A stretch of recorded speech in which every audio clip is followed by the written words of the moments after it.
Final figure announce कर दिया election commission ने कि 93.19%। तो ये कह रहा है कि ये 93.19% जो है वो इसलिए आया है कि लोगों में एसआईआर के विरुद्ध बड़ा गुस्सा है, तो उन्होंने अपना गुस्सा निकाला है और इसलिए ये ममता दीदी के फेवर में है। ममता दीदी पिछली बार से ज़्यादा सीटों से जीतेगी और बीजेपी 50 सीटों तक जाएगी। नहीं, वो तो होगा ना, वो हर चुनाव में हम अभी पिछले हरियाणा, महाराष्ट्र, दिल्ली, बिहार हर चुनाव में देख रहे हैं, तो उसमें कोई नई बात नहीं। जिनका आकलन गलत होता है वो सही देखो। अभी कल परसों की बात है, कहीं मैं इंतजार कर रहा था, अभी तक योगेंद्र यादव क्यों नहीं दिखाई दिया, तो 2-4 दिन पहले वो भी पहुंच गए। अब योगेंद्र यादव जिसको वरदान देता है उसके लिए तो अभिशाप बन जाता है। तो वो बोल रहा है कांटे की टक्कर है, इसका मतलब कांटे की टक्कर भी नहीं है। बीजेपी एक तरफा जीत रही है और योगेंद्र यादव अरफा खानम की तरफ से जीत रहे हैं। आजकल जर्नलिज्म एक तरफा और अरफा ऐसा हो गया है।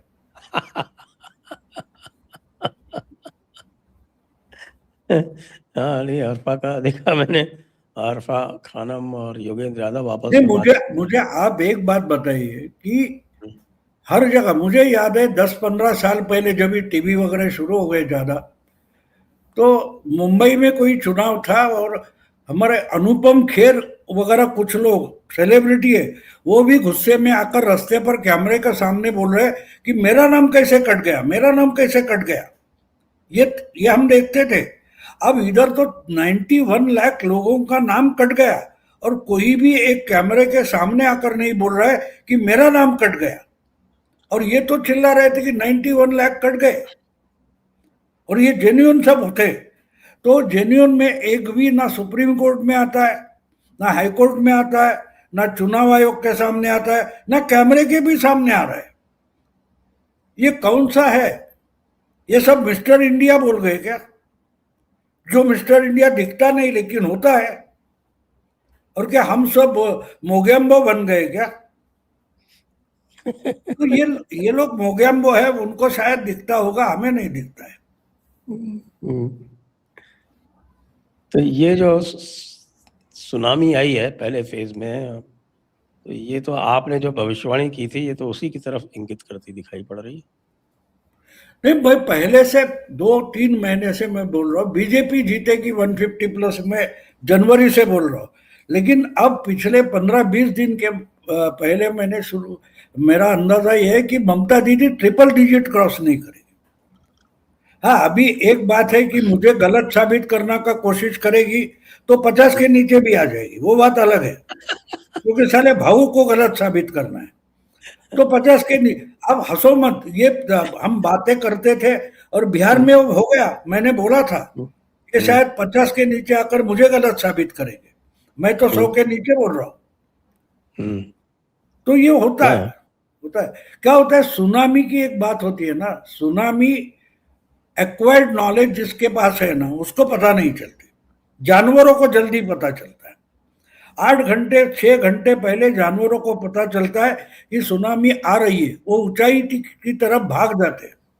एक्वायर्ड नॉलेज जो विद्वान है उनके लिए अलर्ट जरूरी होता है, येलो अलर्ट, रेड अलर्ट वगैरह वगैरह, जानवरों के लिए नहीं। और आम जनता जो है वो इतनी बुद्धिजीवी नहीं होती, इंटेलेक्चुअल नहीं होती, तो लोगों को पता चल रहा है। मुझे आप बताइए कि लोग रास्ते पर आकर इतना खुल्लम खुल्ला बोलने लगे, 15 दिन पहले बोल नहीं रहे थे, हर कोई बोल नहीं रहा था। आज जिस ढंग से लोग बोल रहे हैं उसका मतलब समझते हो आप? डर चला गया है। और पहले राउंड में जो डर चला गया, और एक दूसरा आपको याद दिला दूं कि जब हम बिहार के चुनाव के बारे में बोल रहे थे तो मैंने आपको एक हिदायत दी थी कि बिहार के चुनाव में बहुत सारे बंगाल के लिए ब्राह्मोस लगाए जा रहे हैं। ये मैंने बोला था, आप ढूंढ के निकालो, आपके पॉडकास्ट में मैंने बोला था कि इनको पता नहीं है बिहार में लगे रहे, लेकिन इनको पता नहीं है कि बीजेपी बिहार के चुनाव में ब्राह्मोस लगा रही है बंगाल के लिए। तो वो बंगाल के लिए निकल पड़े और जहां जहां जाकर गिरेंगे। और एक बात है, जिस ढंग से फर्स्ट फेज का चुनाव हुआ है, वोटिंग हुआ है, वो कुछ सूचित कर रहा है। मुझे तो ऑपरेशन सिंदूर की याद आती है, 6-7 मई को जो हुआ, याद है आपको? 6-7 मई के रात को जो कुछ हुआ था, जैश मोहम्मद या तोयबा के अड्डे जो थे, वहां ब्राह्मण तागे गए थे और पिन पॉइंटेड उनको ध्वस्त किया गया था। आसपास के रिहायशी या जो रेसिडेंशियल एरिया थे, इसको धक्का भी नहीं लगा था। इसके बावजूद वो मुनीर या शाहबाज क्या बकवास कर रहे थे? क्या उनकी भाषा और ममता की भाषा में आपको समानता नहीं दिखाई दे रही है?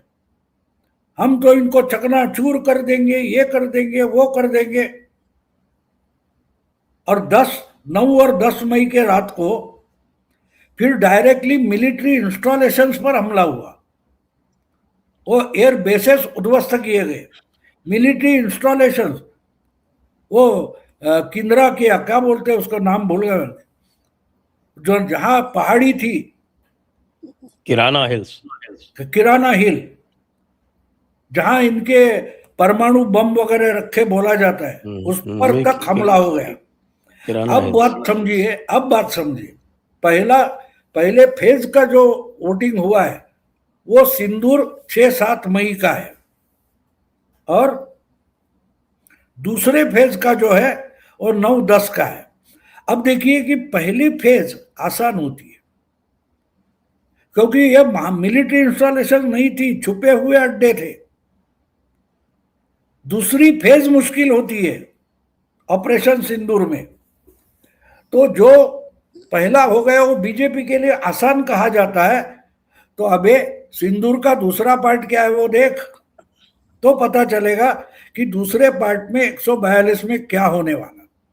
मेरा तो मानना है बड़ी संख्या में मुस्लिम वोटर, मुस्लिम महिला भी ममता दीदी को डीच करने वाली है।